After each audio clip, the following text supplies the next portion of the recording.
ഭക്തി നിർഭരമായി തൃക്കാരിയൂർ മഹാദേവ ക്ഷേത്രത്തിലെ മഹാരുദ്രയജ്ഞം.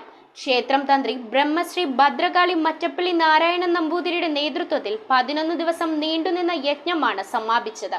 കലശപൂജ, ജപയജ്ഞം, വസൂർധാര എന്നീ ചടങ്ങുകളോടെയായിരുന്നു മഹാരുദ്രയജ്ഞത്തിന്റെ സമാപനം. 11 ദിവസം നീണ്ടുനിന്ന തൃക്കാരിയൂർ മഹാദേവ ക്ഷേത്രത്തിലെ മഹാരുദ്രയജ്ഞത്തിനാണ് സമാപനം കുറിച്ചത്. ക്ഷേത്രം തന്ത്രി ബ്രഹ്മശ്രീ ഭദ്രകാളി മറ്റപ്പള്ളി നാരായണൻ നമ്പൂതിരി കലശ ചടങ്ങുകൾക്ക് നേതൃത്വം നൽകി. 11 വേദജ്ഞർ പങ്കെടുത്ത രുദ്രജപയജ്ഞത്തിന് ഗുരുവായൂർ കീഴേടൻ രാമൻ നമ്പൂതിരിയാണ് നേതൃത്വം നൽകിയത്. കലശപൂജയ്ക്കും ജപയജ്ഞത്തിനും വസൂർധാരയ്ക്കും ശേഷം കലശകുടങ്ങളുമായി ക്ഷേത്രത്തിന് വലം വെച്ച് എഴുന്നള്ളിച്ചതിനു ശേഷം ഭഗവാന് അഭിഷേകം ചെയ്തതോടുകൂടിയാണ് 11 ദിവസം നീണ്ടുനിന്ന മഹാരുദ്രയജ്ഞ ചടങ്ങുകൾ സമാപിച്ചത്. തുടർന്ന് ക്ഷേത്രം തന്ത്രിയുടെ കാർമ്മികത്വത്തിൽ കളഭാഭിഷേകവും നടത്തി. News bureau, Kothamangalam.